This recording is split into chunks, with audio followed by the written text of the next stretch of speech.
A maioria das listas mostra-nos curiosidades, postais de lugares estranhos. Concentram-se no o que e no onde, mas ignoram a única questão que verdadeiramente importa. Por quê? Por que motivo a humanidade, na sua marcha aparentemente imparável para conquistar o planeta, foi forçada a recuar para lugares que a lógica e o instinto de autopreservação apelidam de inabitáveis? Esqueçam os roteiros turísticos e as anedotas pitorescas. Hoje, não mostramos casas estranhas. Vamos abrir dossiês selados sobre o custo humano. Vamos examinar 10 lugares que não são meras habitações, mas sentenças. Sentenças sobre a nossa fragilidade, a nossa loucura e o nosso gênio indomável de sobreviver onde toda a vida deveria extinguir-se.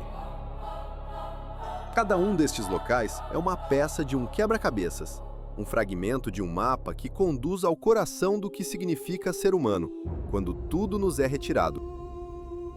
Isto não é uma classificação dos lugares mais bizarros, é uma contagem decrescente para uma revelação sobre nós mesmos. A nossa imersão começa onde a própria Terra é uma mentira, uma promessa quebrada 2 vezes por dia. No arquipélago de Chiloé, no sul do Chile, a costa não é uma linha fixa, mas uma fronteira em perpétuo movimento. Um campo de batalha entre a Terra e o Oceano Pacífico. Aqui, o conceito de imobiliário à beira-mar é uma piada cruel. Construir na margem é como edificar nas mandíbulas de uma besta que respira. E, no entanto, na cidade de Castro, foi o que fizeram. Encontraram uma solução tão visualmente deslumbrante quanto brutalmente pragmática. As palafitas. Fileiras de casas de madeira de cores vivas, empoleiradas sobre uma densa rede de estacas de madeira, como se estivessem assentes em pernas de pássaros, aguardando pacientemente sobre a água. Não estão em terra, nem no mar. Ocupam um terceiro estado, um limbo arquitetônico, ditado pelo fluxo e refluxo das marés. À primeira vista, parecem uma escolha estética, uma atração turística pitoresca. Mas isso é um erro. As palafitas não nasceram da fantasia, mas da mais absoluta necessidade econômica. No século XIX, Chiloé era o centro nevrálgico do comércio marítimo. O mar não era um obstáculo, mas uma autoestrada. Os habitantes, na sua maioria pescadores, comerciantes e construtores navais, precisavam de acesso direto e constante à água. Mas a maré, com seus ciclos de até 7 metros de desnível, transformava a costa num lamaçal intransitável na maré baixa e numa armadilha mortal na maré alta. A solução tradicional, a construção de um porto, era demasiado cara e centralizada para uma comunidade dispersa. Por isso, aplicaram a lógica naval à arquitetura residencial. Não construíram um porto para os seus barcos. Fizeram de cada casa um porto. Cada família possuía o seu cais privado, ancorado diretamente sob a sala de estar. As estacas são feitas de madeira de luma ou de cipreste da Patagônia, de uma dureza e resistência à putrefação quase lendárias. Não são simplesmente cravadas no fundo do mar. Repousam sobre alicerces de pedra, um conhecimento transmitido de geração em geração, para que não se afundem no lodo macio. A própria estrutura da casa atua como um contrapeso, pressionando as estacas para baixo e fixando-as contra as correntes laterais. É um sistema de equilíbrio perfeito, uma simbiose entre a gravidade e a hidrodinâmica. Viver numa palafita reconfigura a existência cotidiana. O som da água é a banda sonora permanente. Do chapinhar suave da maré calma ao rugido furioso de uma tempestade. Aqui, as crianças não aprendem a andar de bicicleta, aprendem a navegar um barco. A rua em frente não é de asfalto, mas de água salgada. E o maior perigo não é o trânsito, mas a maré viva. Contudo, este desígnio não resolveu apenas um problema logístico, forjou uma cultura. A comunidade das palafitas está interligada de uma forma que os habitantes de terra firme não conseguem conceber. Os vizinhos visitam-se de barco. As notícias viajam com a maré. A vida social desenrola-se nas varandas e passadiços suspensos sobre a água. Mas este modo de vida está sob ameaça. As alterações climáticas estão a mudar a natureza das marés, tornando-as mais imprevisíveis, mais violentas. O turismo, embora fonte de rendimento, transforma essas habitações funcionais em meros objetos fotográficos, corroendo a sua autenticidade. As palafitas representam um primeiro patamar de adaptação, uma resposta engenhosa a um desafio ambiental singular e previsível. Uma solução brilhante, mas localizada. À medida que os desafios se tornam mais complexos, mais absolutos, também as soluções humanas se tornam infinitamente mais desesperadas e extraordinárias. Deixamos para trás a austera realidade chilena e viajamos para o coração de um continente calcinado, para um lugar que desafia a própria noção de superfície. Se as palafitas foram a resposta à ameaça dinâmica da água, a cidade australiana de Coober Pedy é a capitulação perante a tirania estática, mas omnipotente, do Sol. A história oficial fala de Opalas, a pedra preciosa descoberta em 1915 que despoletou uma febre. Mas essa é apenas a fachada. A verdadeira história está escrita no silêncio do calor do meio-dia, quando a temperatura à sombra atinge os 50 graus Celsius e o próprio ar se torna um inimigo físico. A verdadeira história não é sobre o que encontraram debaixo da terra, mas sobre aquilo de que fugiam à superfície. De uma estrela. Do nosso próprio Sol, transformado num predador termonuclear implacável. E a solução não foi erguer muros contra ele, mas desaparecer por completo. Existe uma cidade que se recusa a ser vista.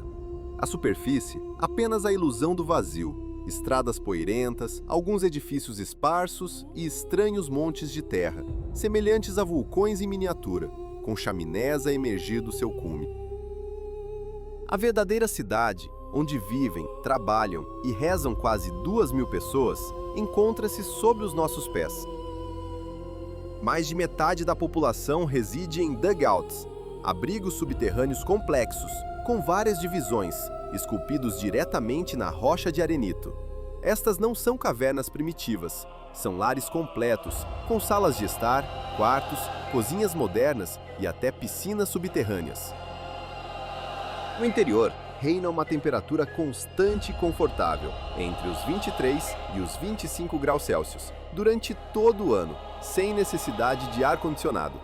É um refúgio perfeito, criado não para proteção contra bombas, mas contra a própria atmosfera. O processo de construção é uma fusão única de mineração e design de interiores. Primeiro, uma perfuradora industrial abre um túnel na encosta de uma colina.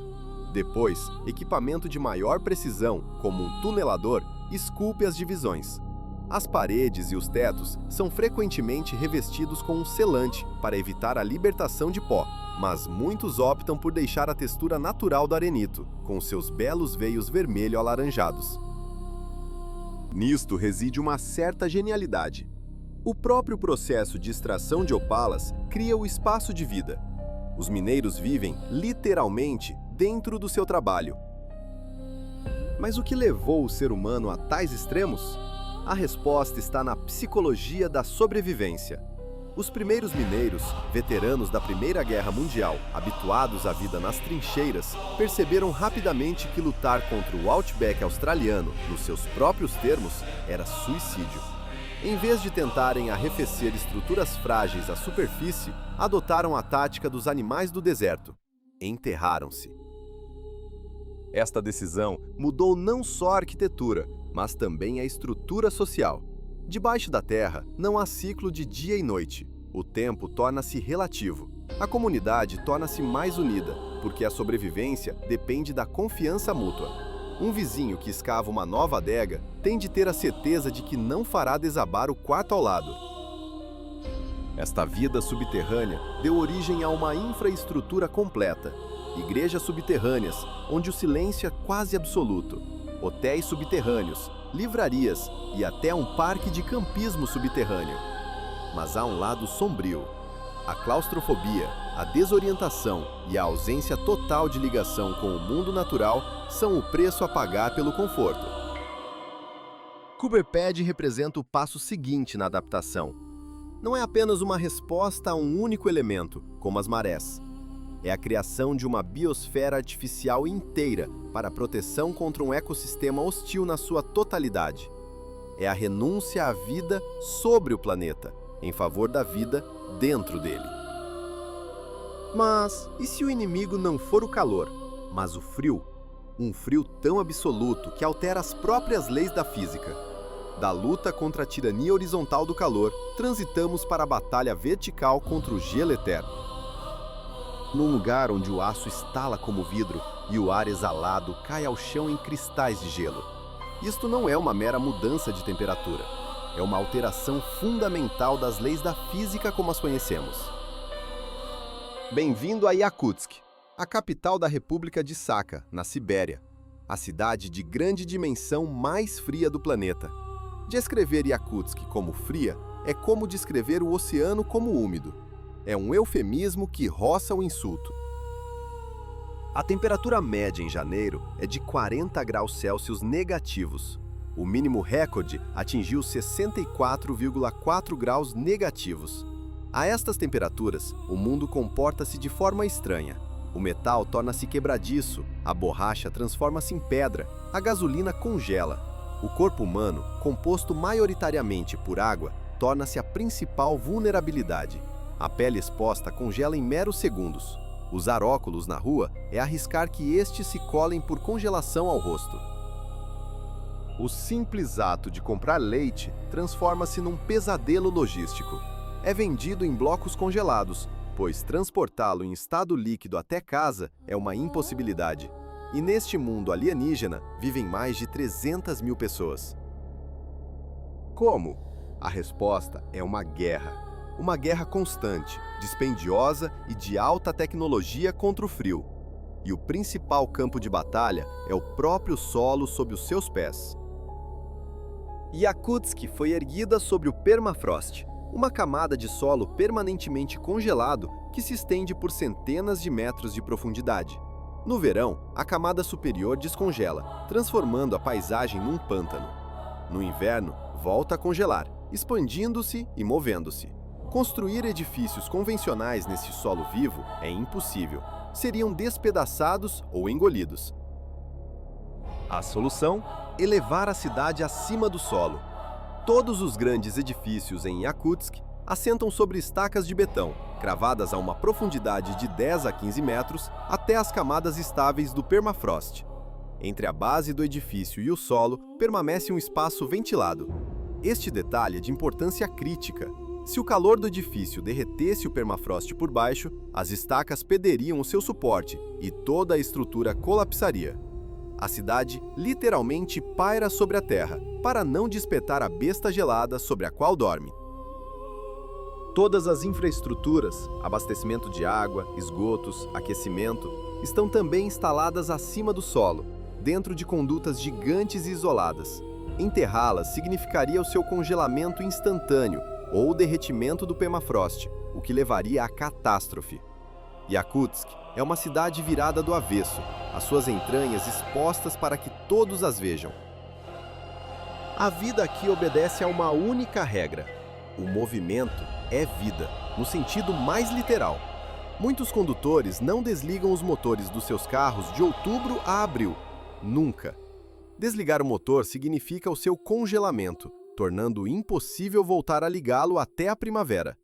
A cidade está envolta numa nuvem perpétua de gases de escape, e o custo do combustível para um único veículo pode rivalizar com o arrendamento de um apartamento numa capital europeia. Mas o maior desafio não é tecnológico, é psicológico. No inverno, a luz do dia dura apenas 3 a 4 horas. A escuridão e o frio implacável testam os limites da resistência humana. Esta é uma existência redefinida pela adversidade. uma dança complexa entre a fragilidade humana e a engenharia monumental. Cada edifício que se ergue, cada motor que continua a trabalhar, não é apenas uma proeza técnica, mas um ato de desafio. Um testemunho da vontade de criar um lar no lugar mais inóspito da Terra, questionando perpetuamente a fronteira entre a sobrevivência e a própria vida. A escuridão perpétua, agravada por um denso nevoeiro gelado que persiste durante semanas, exerce uma pressão esmagadora sobre a psique. É um mundo despojado de cor, de calor e de luz.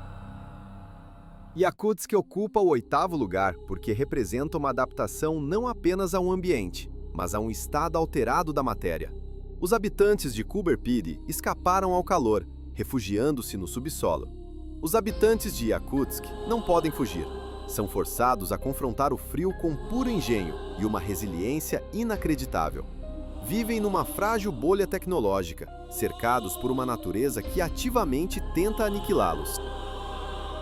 Mas e se a ameaça não for um frio ou calor estático? E se for um perigo constante, inevitável e explosivo, vindo do próprio coração do planeta? Ascendemos na escala do perigo, transitando de ambientes que matam lentamente para locais que podem obliterar tudo num único instante. Viajamos para o Japão, uma nação nascida do fogo e da água. Contudo, mesmo para os padrões japoneses, a ilha de Aogashima é uma anomalia. É um lugar onde seres humanos decidiram construir as suas casas dentro de um vulcão ativo. Não nas suas proximidades, no seu interior. Aogashima é uma ilha vulcânica no mar das Filipinas, a aproximadamente 358 quilômetros a sul de Tóquio. Tecnicamente, é a povoação mais isolada da prefeitura da capital. Mas não é apenas uma ilha. É o cume de um vulcão submarino colossal que se ergue do fundo do oceano. A própria ilha é uma imensa cratera, uma caldeira, com cerca de 1,5 km de diâmetro. Dentro desta grande caldeira, encontra-se outro cone mais pequeno, um vulcão central que permanece ativo.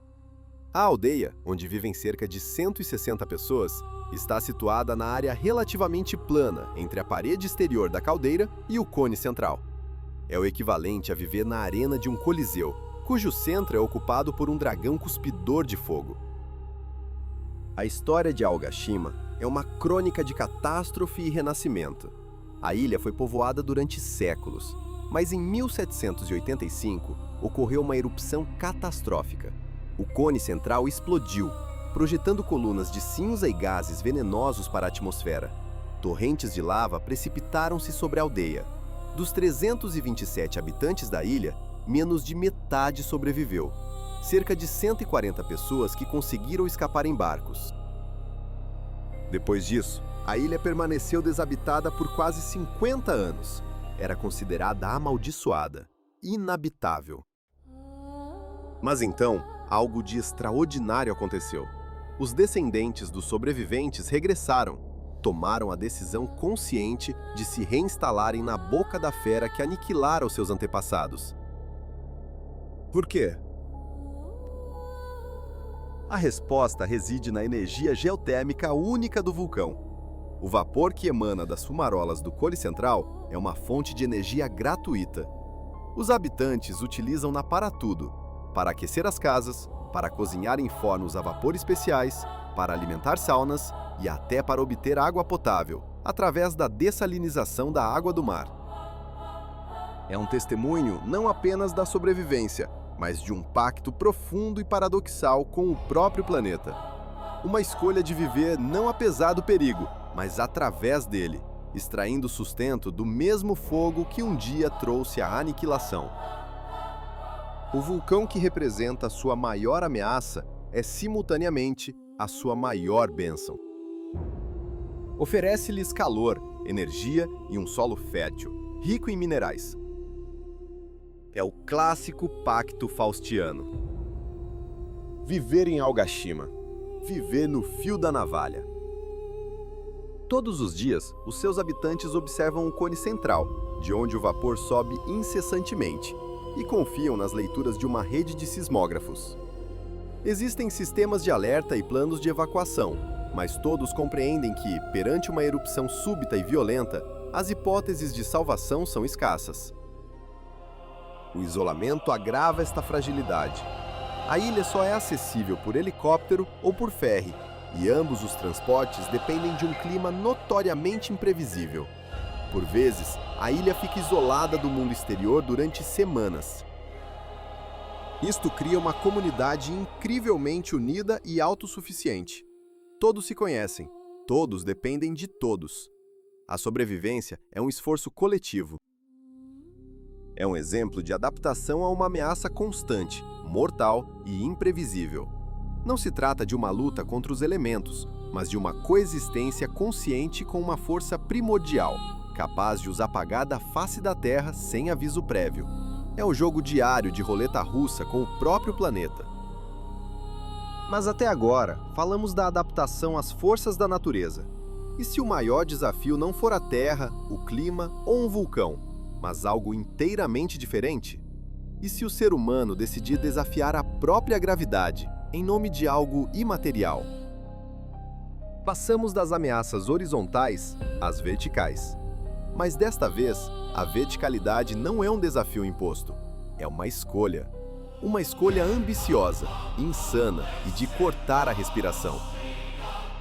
Na sagrada montanha Hengshan, na China, suspensa num penhasco vertical, existe uma estrutura que parece escarnecer das leis da física. É o mosteiro suspenso de Xuankong.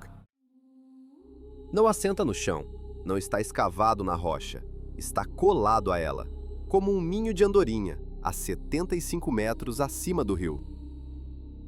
Visto de baixo, parece que as finas estacas de madeira que o sustentam estão prestes a ceder ao vento. Parece que toda a construção é uma ilusão frágil, que pode desmoronar-se a qualquer momento. Mas esta ilusão existe há mais de 1500 anos. O mosteiro foi construído durante a dinastia Wei do Norte, no ano de 491 da nossa era. E a questão de como empalidece perante a questão de porquê. Por que construir um mosteiro no lugar mais inacessível e perigoso que se possa imaginar? A resposta, tal como a filosofia chinesa, tem múltiplas camadas. Primeiro, a pragmática. A sua localização protegia o mosteiro das inundações, frequentes no vale. A altitude e a rocha saliente resguardavam-no do sol abrasador do verão e das chuvas torrenciais. Era o cofre-forte ideal para preservar textos e relíquias sagradas. Segundo, a estratégica. A montanha Hengshan era um importante posto militar avançado. Seja por necessidade ou por devoção, a humanidade encontra sempre uma forma de se ancorar nos lugares mais improváveis da Terra. Uma busca incessante por um ponto de equilíbrio entre a fúria do planeta e a serenidade da alma. De longe, um mosteiro, visível, mas quase inacessível.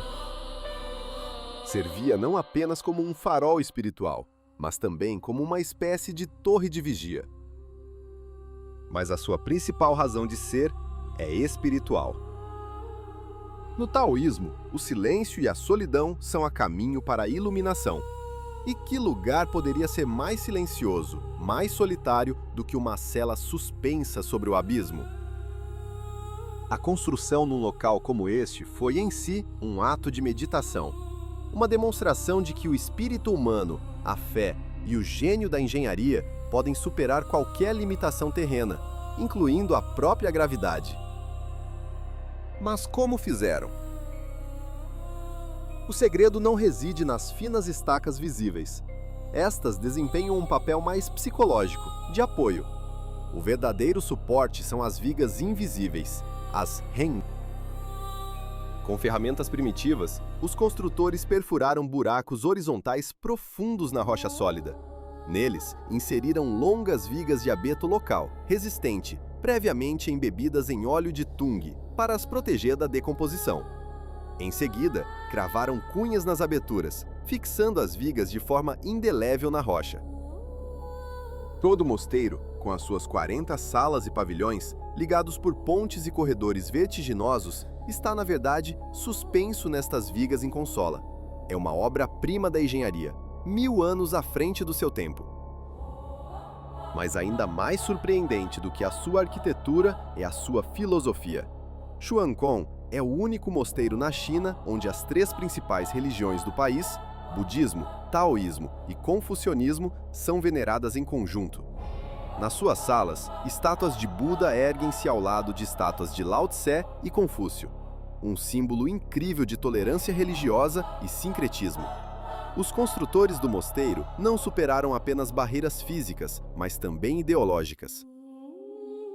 A vida dos monges em Xuancong era e continua a ser um ato de concentração absoluta. Cada passo sobre o soalho de madeira rangente, cada olhar para o precipício sob os pés é um lembrete da fragilidade da existência e da força da fé. Este mosteiro suspenso marca uma transição. É o primeiro ponto na nossa viagem onde a adaptação extrema não é ditada tanto pela sobrevivência, mas pela aspiração a algo superior. É uma arquitetura nascida não do medo, mas da ambição do espírito.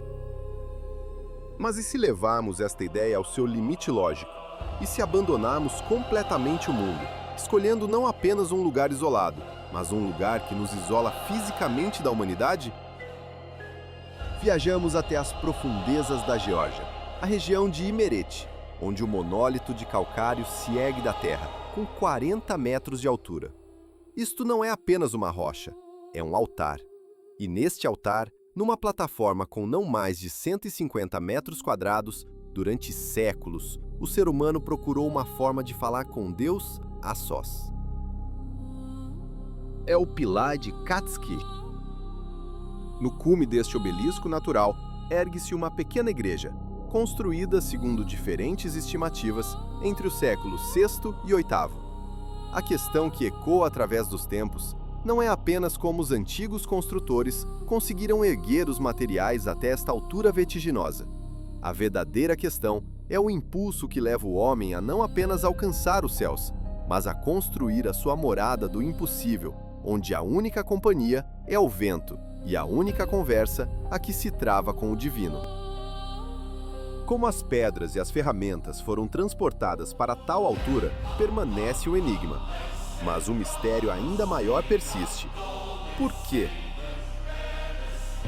Nos primórdios do cristianismo, existiu um movimento conhecido como estilismo. As setas, em busca de purificação espiritual, retiravam-se voluntariamente para viver no topo de colunas ou rochedos, passando anos em oração, jejum e isolamento do mundo. Acreditavam que a elevação física acima da terra os aproximava de Deus. O Pilar de Katski era o local ideal para tal provação. Era uma coluna natural, esculpida por Deus. Durante séculos, foi um centro de vida espiritual, mas após a invasão otomana no século XV, o mosteiro no seu cume foi abandonado, durante 500 anos. O Pilar transformou-se numa lenda local, uma fortaleza de solidão que ninguém podia ou ousava escalar. Tudo mudou em 1944. Um grupo de alpinistas, liderado por Alexander Japaridze, realizou a primeira ascensão documentada. No topo, descobriram as ruínas de uma igreja, uma cripta e os restos mortais do último monge estilita. A descoberta abalou a Geórgia, mas seriam precisos mais 50 anos para que a história completasse o seu ciclo. Em 1993, um antigo prisioneiro, Maxime Kavtaradze, decidiu mudar radicalmente de vida após sair da prisão. Fez os votos monásticos e, inspirado pela antiga tradição, resolveu reavivar a vida no Pilar. Durante os primeiros 2 anos, dormiu num frigorífico velho no sopé para se proteger do frio. Com a ajuda dos habitantes locais e das autoridades, iniciou o trabalho titânico de restauro. Foi instalada uma escada de metal com 131 degraus, hoje conhecida como a Escadaria para o Céu. No cume, a igreja foi restaurada, e uma pequena cela e uma adega foram construídas, e Maxime instalou-se lá. Durante 25 anos, tornou-se um eremita moderno no século XXI. O seu dia era estritamente regulado.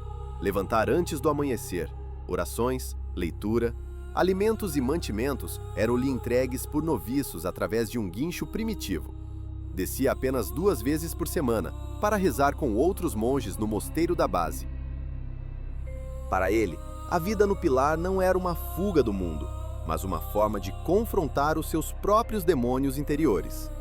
Aqui, no silêncio, pode sentir a presença de Deus, afirmava ele. O pilar de Katski não é uma mera formação geológica. É um símbolo, um monumento à busca humana pelo transcendente, ao isolamento extremo como um caminho espiritual. É um testamento à crença de que, por vezes, para encontrar algo divino, um homem tem de se afastar de tudo o que é terreno e construir o seu santuário a meio caminho do céu. Num dos cenários mais surreais do planeta, centenas de pilares de rocha escura e lisa erguem-se da terra, dedos gigantescos a tocar o céu. Alguns alcançam 400 metros de altura. Este lugar é Meteora.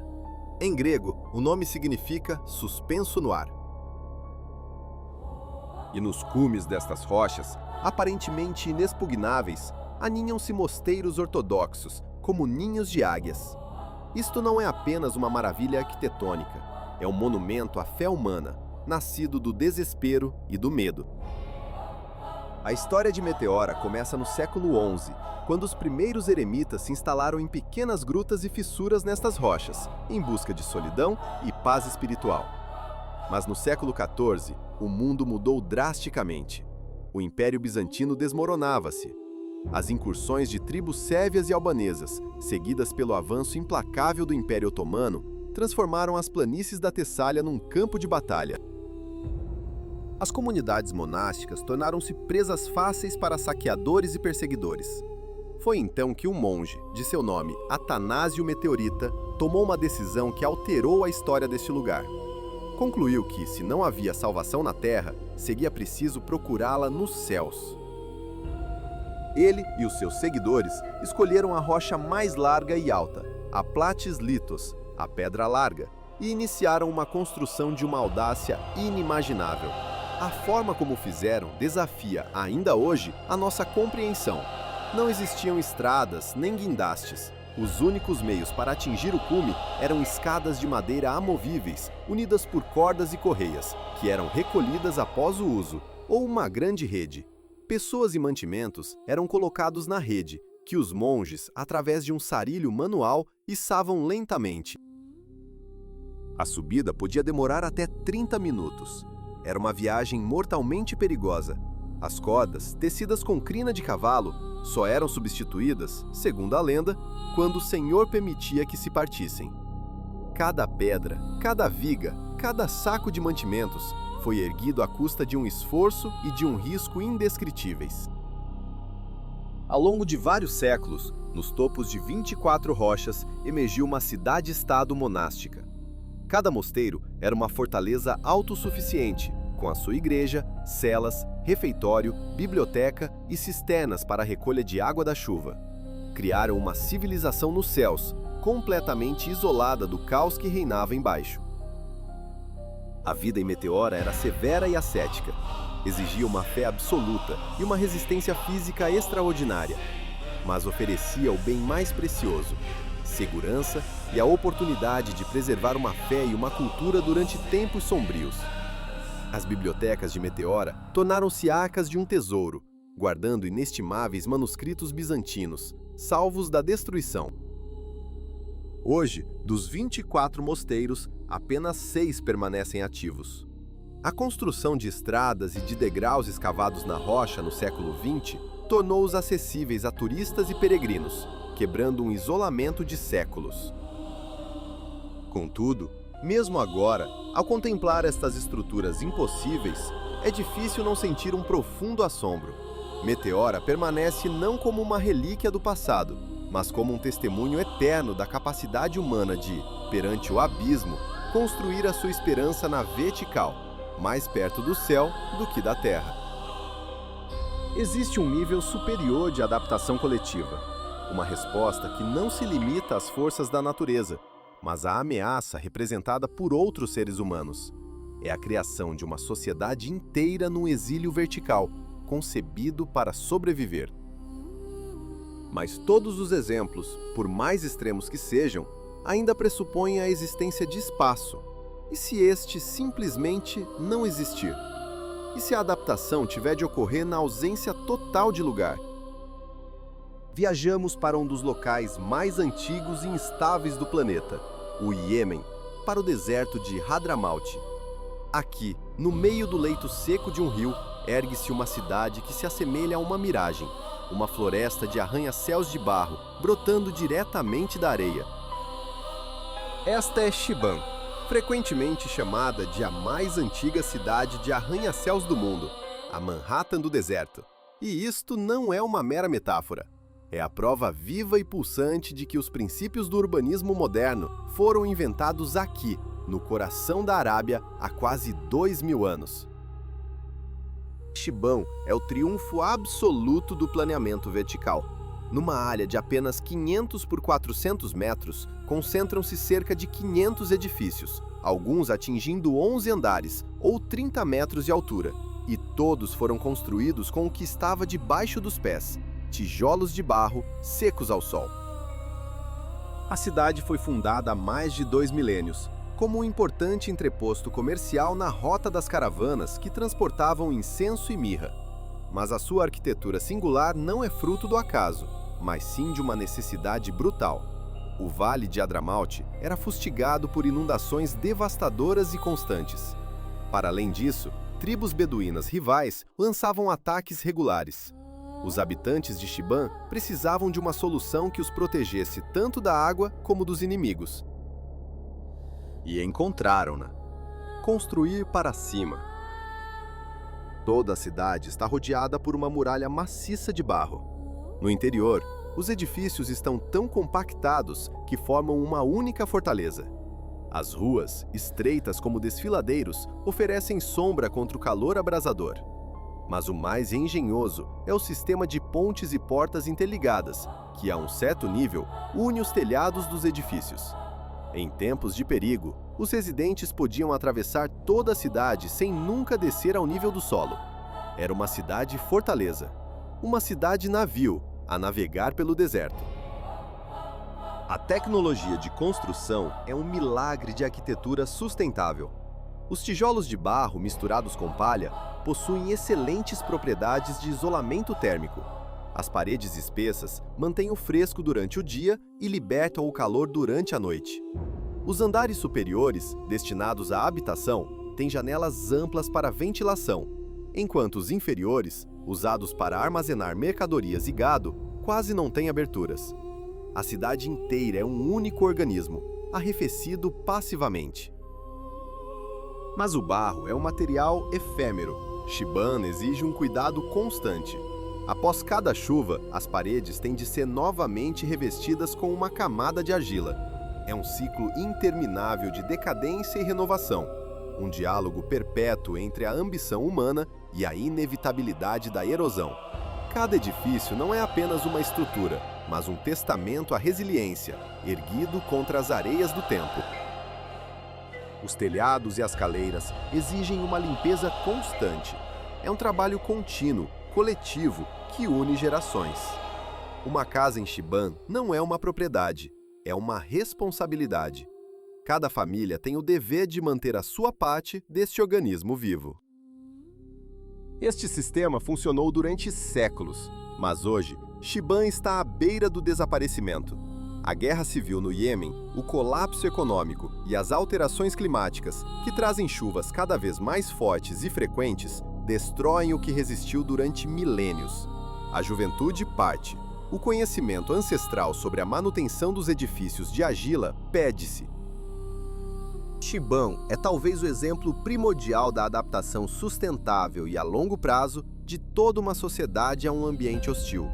Não é apenas uma cidade, é um organismo vivo, construído a partir da própria Terra, que sobreviveu durante quase 2 milênios.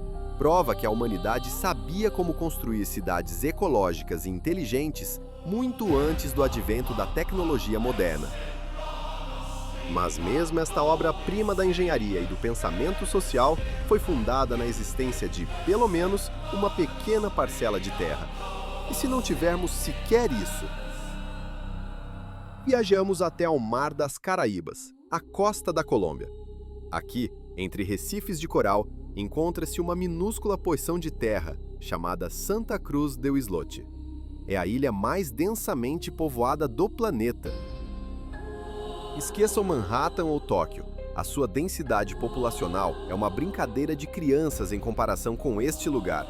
Numa ilha com apenas 1 hectare, o equivalente a cerca de 1,5 campo de futebol, vivem, segundo diferentes estimativas, entre 500 e 1.200 pessoas. Uma densidade 4 vezes superior à de Manhattan. Aqui não há espaço, nenhum. A ilha foi povoada há cerca de 150 anos por um grupo de pescadores. A lenda conta que procuravam um lugar para pernoitar e escolheram este recife porque não havia mosquitos. Um verdadeiro milagre nas Caraíbas. Construíram algumas cabanas, depois mais algumas. Os seus filhos ficaram, construíram as suas próprias casas. E assim continuou, até que cada centímetro de terra foi construído. Hoje, na ilha, existem cerca de 97 casas, espremidas umas contra as outras. As ruas são passagens estreitas entre paredes. O único espaço aberto é uma pequena praça, do tamanho de meio campo de tênis. Nesta nesga de terra, cabem uma escola, um restaurante, várias lojas e até um aquário. Mas falta tudo o que consideramos garantido. Não há cemitério. Os mortos são sepultados numa ilha vizinha, maior. Não há hospital. Existe apenas um posto de saúde, que funciona poucas horas por dia. Não há fonte de água potável. É trazida por navios da Marinha Colombiana, a cada poucas semanas. A eletricidade é gerada por um gerador a diesel, que opera apenas algumas horas por dia. De um lado, a sabedoria antiga de viver em harmonia com a Terra. Do outro, a tenacidade de criar um mundo onde a Terra mal existe. Ambos são testemunhos da capacidade humana de se adaptar, de criar comunidade nos limites do imaginável. E ambos nos confrontam com a mesma questão intemporal. O que é, na sua essência, um lar? Não existe saneamento. Os resíduos são entregues diretamente ao mar. É uma existência reduzida ao seu mínimo absoluto. Mas o que para um estranho se assemelha a um pesadelo, para os habitantes de Santa Cruz del Islote é o paraíso. Aqui, o crime não existe. As portas nunca se trancam. Todos se conhecem. Todos são família. A comunidade é um único e vasto agregado familiar. As crianças correm livremente por toda a ilha, pois não há carros, nem estranhos. A vida desenrola-se a um ritmo lento, tranquilo, ditado pelo mar. A pesca é a principal fonte de sustento e de alimento. De dia, os homens fazem-se ao mar, enquanto as mulheres e as crianças cuidam do lar. Consertam as redes, brincam. Ao entardecer, todos se reúnem na praça para ver televisão ou simplesmente conversar.